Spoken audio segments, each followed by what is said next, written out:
want to welcome you all to our annual State of the Center meeting.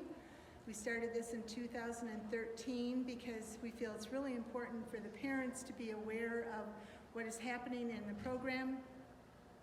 At that point, we were meeting 3 different nights, and we had as many parents as we could possibly have due to COVID and other modern technologies. We are now doing this through a live feed now that will be sent out in a link and through your presence, and I'm so glad you're here. I ask you to think about any questions you might have that you ask at the end of the presentation, because that's one of the reasons why we're doing this, is to answer any questions that you might have. And I see many of you are new families, so you don't know anything about us, and I'd love to be able to answer any questions you have. I'd like to introduce Sarah Logan. Oh, by the way, I'm Barb Wakes, I'm the director. I know you all. I'd like to introduce Sarah Logan, who's the president of our board, and Kelly Lohman, who is our treasurer. Thank you, Barb. Okay, so thank you all for coming tonight. We, as Barb had said, have done this since 2013. I think I've been involved with it for the last 3 or 4 years for sure. I remember my first year at the center meeting and just sitting here having no idea what questions to ask, and that is totally fine too. But we think it is very important because we are a nonprofit and that we operate as a board and we make decisions based on what's best for the center, that the parents are very well informed. So we will have this recording available later for everybody else to listen to and be able to ask questions. And then I think our plan is to send something out afterwards if we get questions afterwards from parents, that we will send that out throughout the rest of the community, and so that everybody is aware of questions that were asked afterwards. So thank you again. Our agenda for today. So we're going to talk through what the board of directors looks like. We are a nonprofit, so we're going to talk through who the parents are and community members that are on our board. We're going to talk through some successes that we had in 2021. We're going to also dive into a financial update, which I think is the big part, the meaty part of this part of the State of the Center meeting. And then we're going to talk a little bit more about COVID safety. As we all live through this, we've had some very specific things that the board has dug into that I think will be helpful for parents to know going forward. And then what we're looking forward to in 2022. What does the new normal look like, or normal look like, right? Like, we're not getting out of this, but what does it look like, and what are people excited about? So, next slide. So this is the board of directors. So we have several parents that have existing families within the community, and I'm actually going to turn around so I can see it because I can't read on that screen. So myself, the president. So I've had 2 kids come through TLC. My daughter turns 7 tomorrow, and then my son is 8.5. So I started with the kids in the aardvark room, I think is where, yeah, aardvark room-ish, and in the ducktail room. So my kids have gone through the program, loved it, and so I was like, all in, let's sign up for the board. And so I've been a board member for the last 6 years. Long time, yeah. 5 or 6 years. And I've been president for the last 2 or 3 years. So, and then we have Barb, obviously, and then Kelly. So Kelly is new to our board. You're going to hear from her a little bit about a finance perspective. We've historically had somebody that has a finance background on the board. For the last couple of years, we did not, and so we're super excited to have Kelly involved when it comes to a finance perspective. And then we have Danny Johnson, who has 4 kids here in a few different rooms. Two different rooms. Two currently in here. In different rooms. We have Marcy Hansen, who has had 2 kids come through. I think both kids are out at this point. Andrew Olson, who's also here tonight, and he has 2 kids in the center as well. Kelly Harris, who's currently a teacher in the Penguin Room. And then Angie Larson, who's also here tonight, and she has 2 kids in the room. And then we of course like to have, because we are a ministry of the church, we have Pastor Arthur as part of our group to be able to kind of make that connection between the church and the ELC. So that is our group. We have several members here tonight, so if you have questions, feel free to reach out to any of us. But we just want to let everybody know about who is part of our board. Okay, staff statistics. So this is fun. I really love this piece of it because it just shows the depth and the breadth that we have within our teaching staff at ELC. And again, I can't read, so I'm gonna have to look, so I apologize for people on video. We currently have 23 staff members. It's down a little bit from last year. And that's just from people taking different opportunities. I think you'll see, based on the numbers, if you were to compare to last year, the majority of that came from our aides, not necessarily our teachers. We still have a really high teaching number of staff.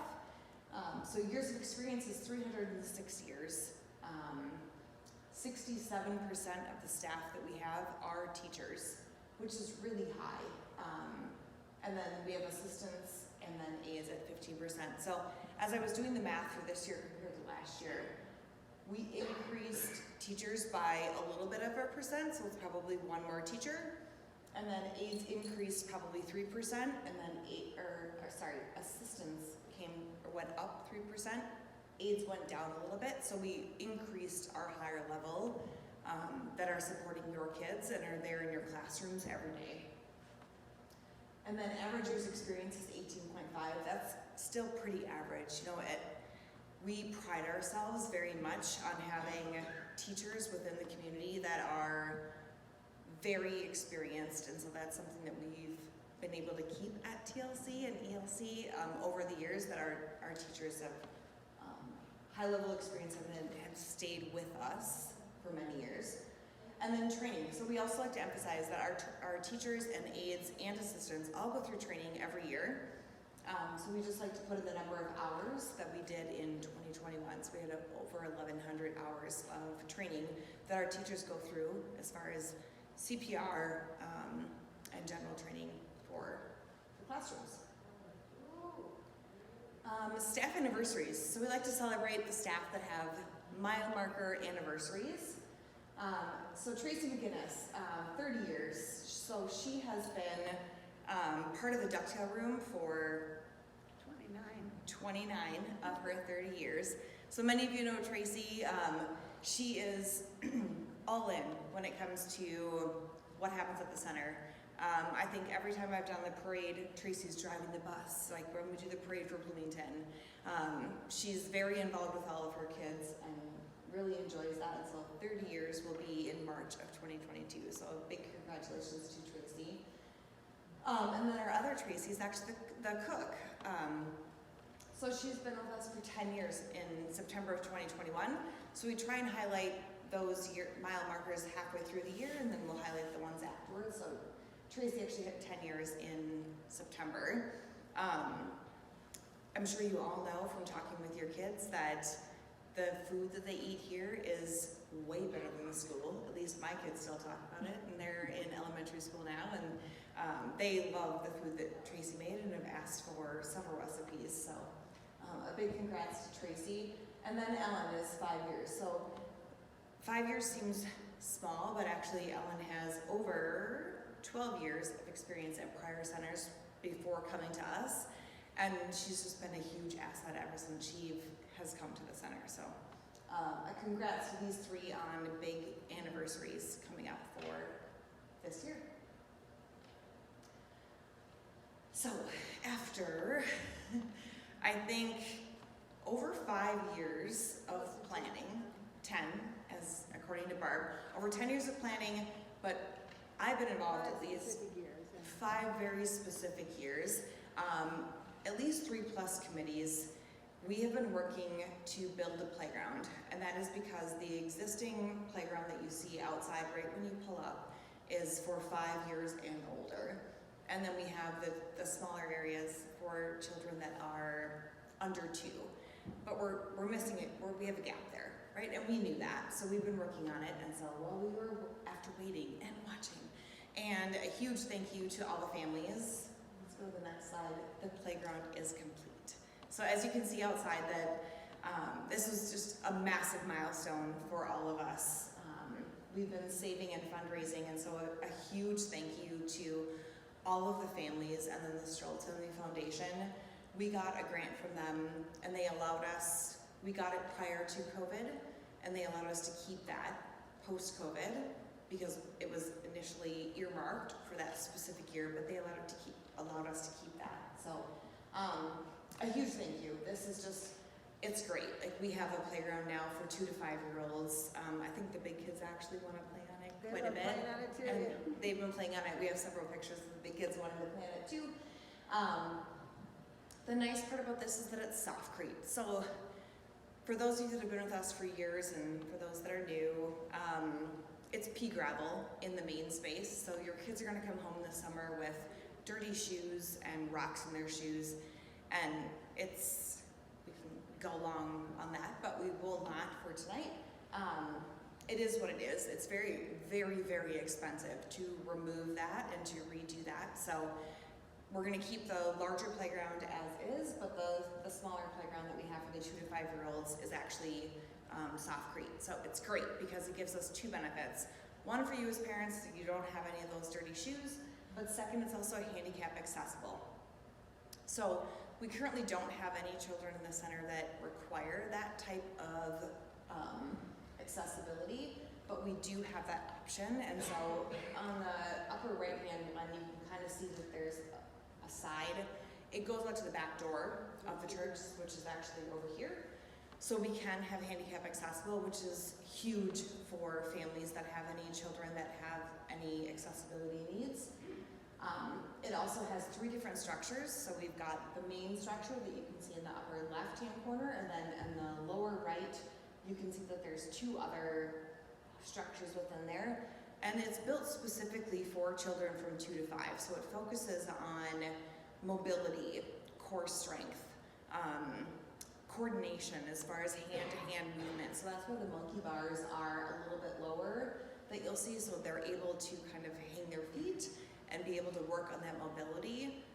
So we worked with a team that was super helpful as far as kind of what do 2 to 5-year-olds need, and the structure was built specifically for them. So we're super excited that this is finally done. And again, a huge thank you to all the families for fundraising. We have earmarked all of our fundraising over the last 3 to 4, 5 years almost towards this, and then the Streltz-Tinley Foundation. So this is a great accomplishment for the center. Okay, so now I'm going to hand it over to Kelly to walk through a financial update.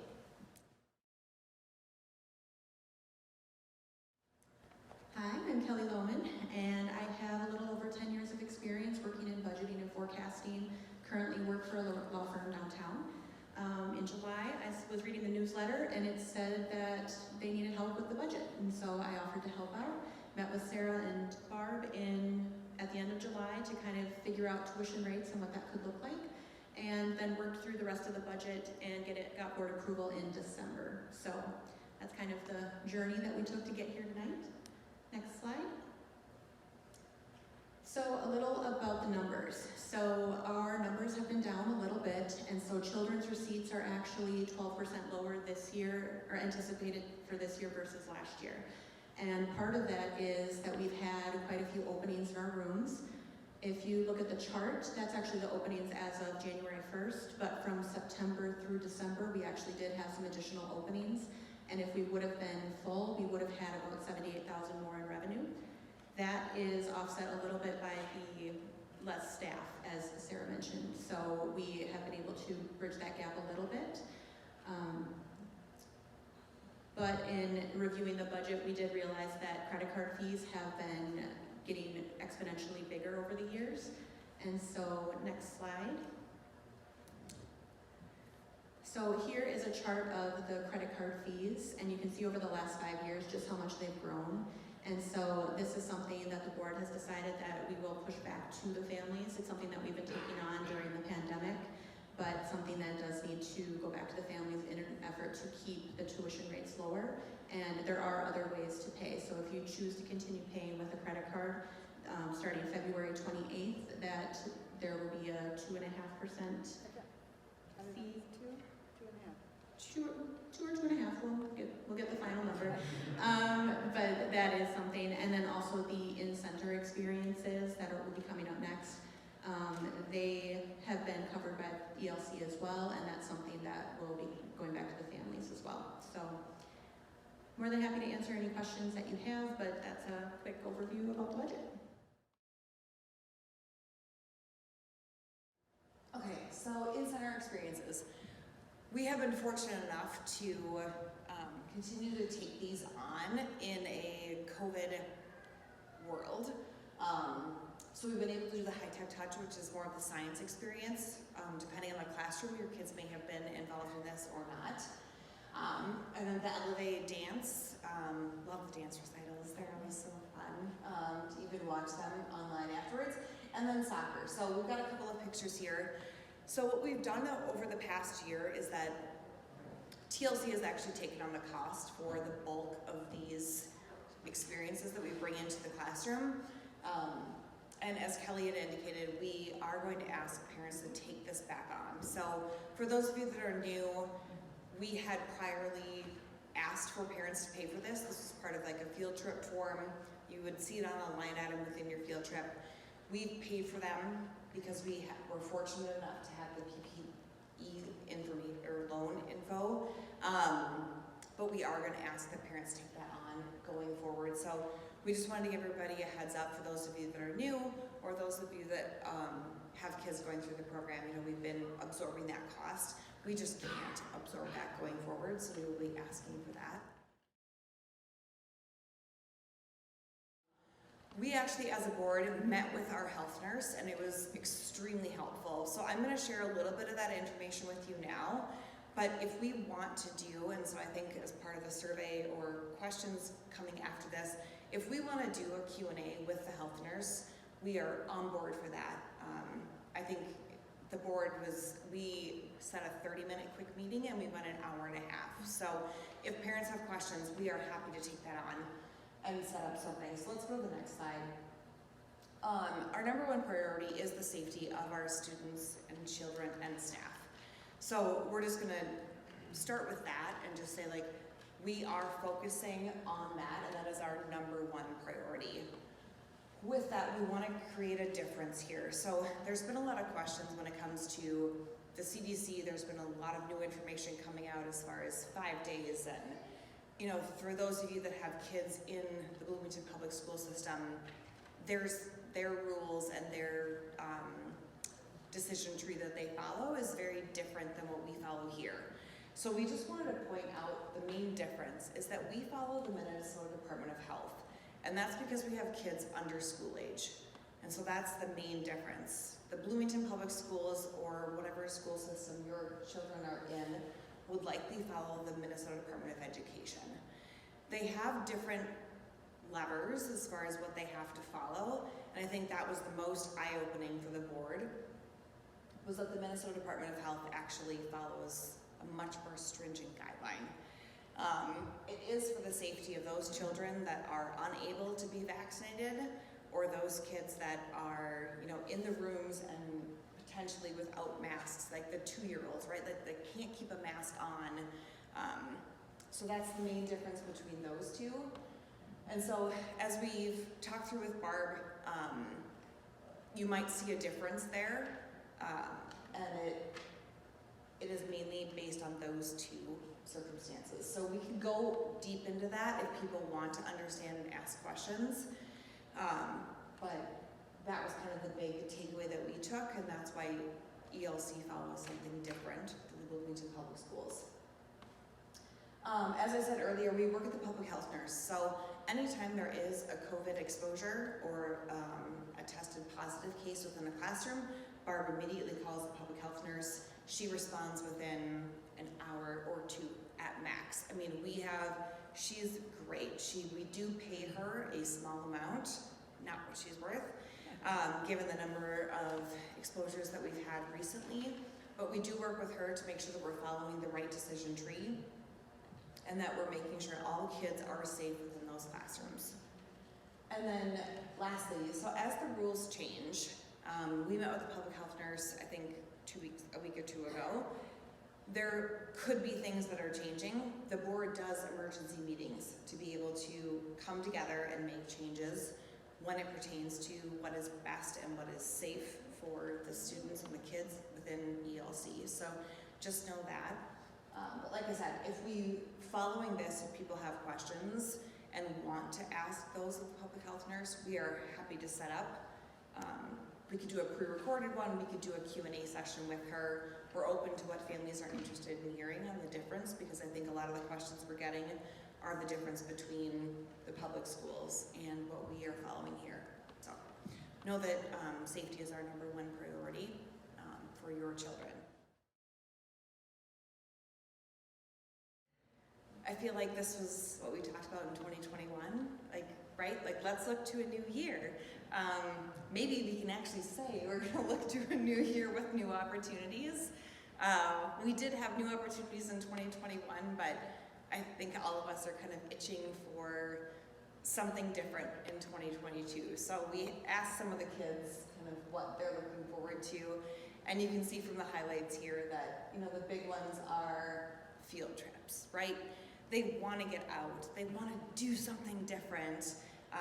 They don't want to be here or just in the grass in the front yard, right? They want that tangible experience. So that's something that we're really looking forward to. I also loved Ellen's comment of being able to see kids without a mask on. For them to be able to see your face and see your expressions. I don't know if we'll get there in 2022, but it is sweet to know that, right, the facial expressions that our kids share with the teachers and the teachers share with them is very memorable. So that's something I think would be great. And then getting out in the community. So there were a lot of things that ELC used to do within the community. We used to go to the retirement community down the road on Old Shop. 9 Mile Creek. We used to go and do that. The kids love to play music. They love to do that type of thing. We like to get together in the park. We like to do Thanksgiving dinners. We would do pancake breakfast. There were so many things that really united this community, and I hope there's some way that we can do that in 2022. So something we're looking forward to. Let's go to the next one. A reminder, so social media. Please friend or like and follow. Not great at social media stuff. When it comes to the Facebook site, and share that information, the website. So that's a great referral option. If you have friends that are interested in childcare, or you have new neighbors that come in. I know I live just down the street and we have new neighbors coming in, so I'm always trying to forward them. The ELC website is a way to be able to subscribe or to be able to follow them and watch and be able to get their kids involved in this type of community. So please remember to share that information and like and share things on Facebook. It increases our visibility. And then next one is a thank you to Ruth. So Ruth is Barb's sister, and she joined us 3 years ago to help us with kind of updating technology when it comes to the center. For those of you that are new, I'll give a little bit of background. We used to do payroll on hard paper copy, they would actually write down their hours. They'd come into Barb's office and they would literally write down the hours. So in the last 3 years, we've made pretty significant advancements, and this is all thanks to Ruth. So she's helped us. We are now on ProCare and ADP, are our main two ways that we're able to track that. So it's eliminated a ton of time when it comes to payroll, and so efficiencies there. So a huge thank you to Ruth, but she's actually retiring again for the second time. So she retired from her prior job and then decided to take this on. But we're excited that Ruth will be able to spend time at her lake home and in Arizona, more time with her husband. We are open for questions. questions if anybody has any.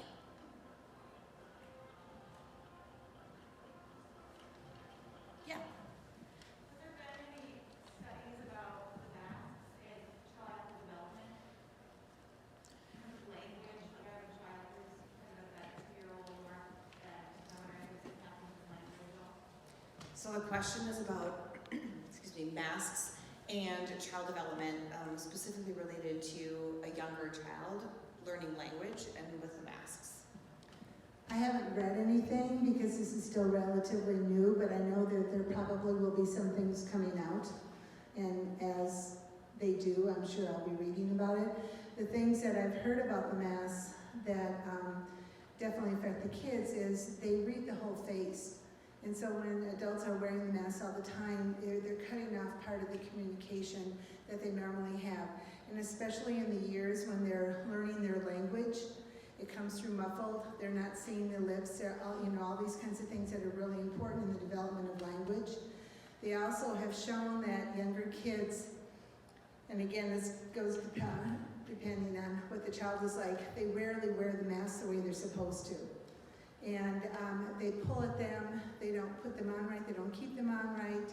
So there isn't a whole lot of evidence that shows that when you are in a protected situation like this one, that they make a large difference as far as protecting them.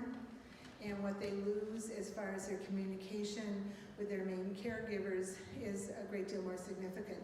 The other part of that too is that here, our teachers don't move around.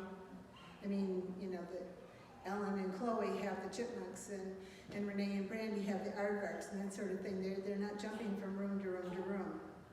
So that makes a difference that way too. Does that answer your question?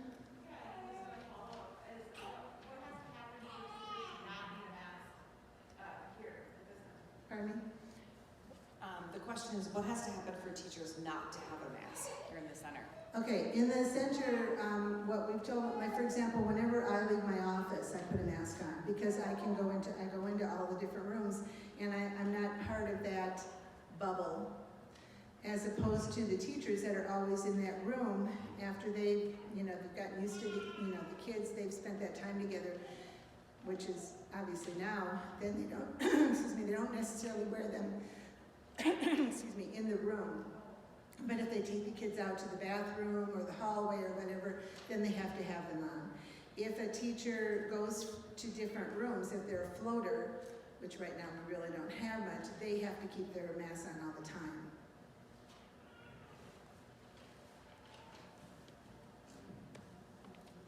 Other questions from parents? Kind of piggybacking off that, whose decision is it for the children to wear masks then? Kind of what you were saying, does that come from a vote within the parents or the community here, or does that come from the public? Whose decision was it to wear? Yeah, I'll repeat for the microphone for the recording. Whose decision is it for parent or children to wear a mask, depending on the age level? Is that a vote among staff? Is it a vote among the board, or how is that decision made as far as what students have to wear a mask?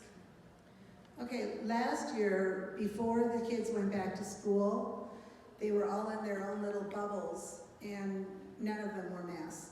As soon as the kids went back to the schools, they had to wear masks, because they're in a bunch of different schools, and I'm talking about the school-age kids. The kids that are here in their classroom, they don't, because they're in their classroom. They're not intermixing among all the other kids or anything. They're basically in their classroom with their teachers. Well, that doesn't mean to say they're never with anybody else, but the greater majority of the time, they are with the same kids, so they've got that same bubble, which is why if somebody has exposed them to, say, COVID, the whole room shuts down. And the mask wouldn't make any difference about that whatsoever. The whole class would still have to shut down because bringing COVID in the classroom and those kids aren't vaccinated. Now, when that happened over Christmas in the school-age room, those that had been vaccinated could still be here. But none of the little ones are because they can't be yet. Does that answer your question? Yes, thanks. Any other questions we have? I don't have a Yeah. question. I just want to say thanks to the board and thanks for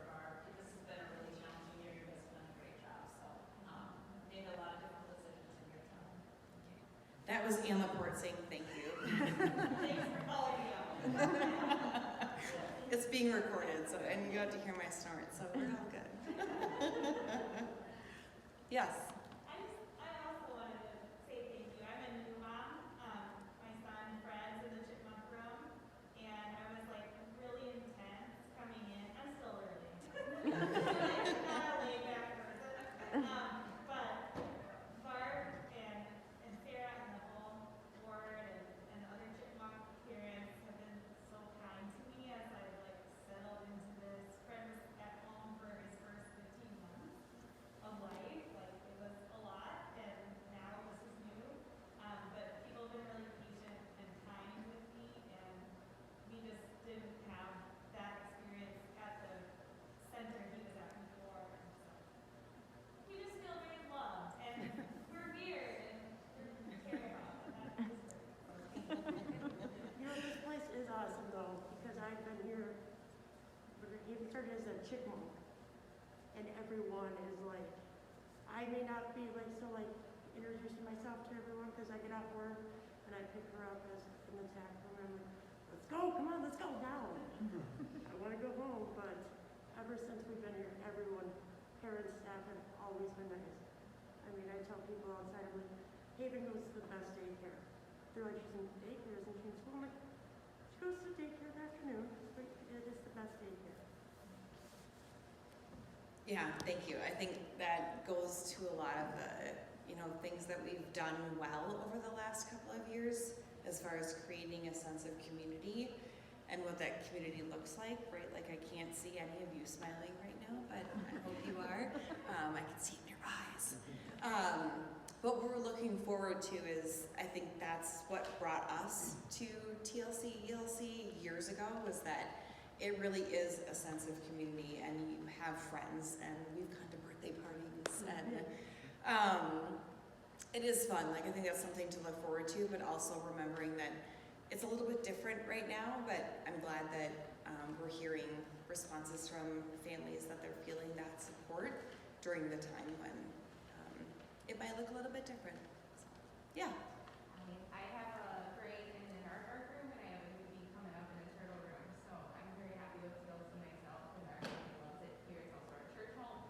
So I guess I just have to say that I feel like I only got a little bit of time before COVID, and it's that time that those parents got those interactions with each other. And I've been fortunate to know some parents in the community and be able to reach out in that way.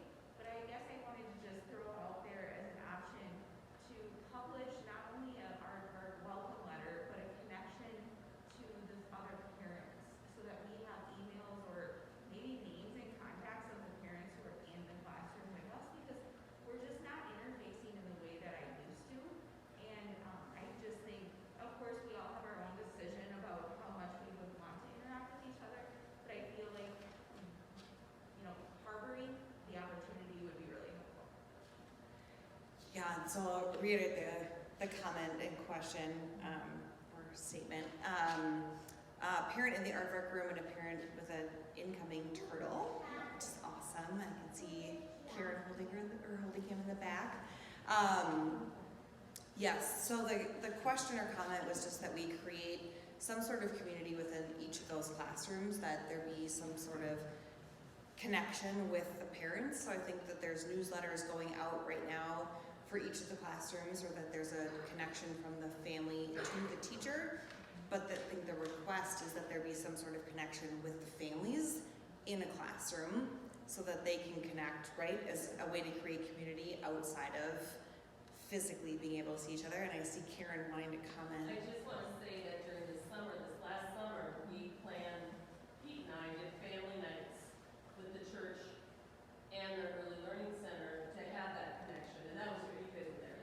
And it was fun. It was instead of our vacation Bible school that we usually do, because that way we could do it outside. We had activities, we had suppers. So You brought an ice cream truck. Huh? You brought the ice cream truck. We're going to be planning those again, I'm assuming. I'm putting him in that position, but we'll be planning those again.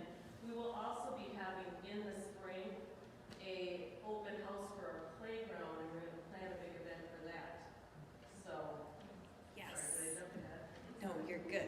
good reminder.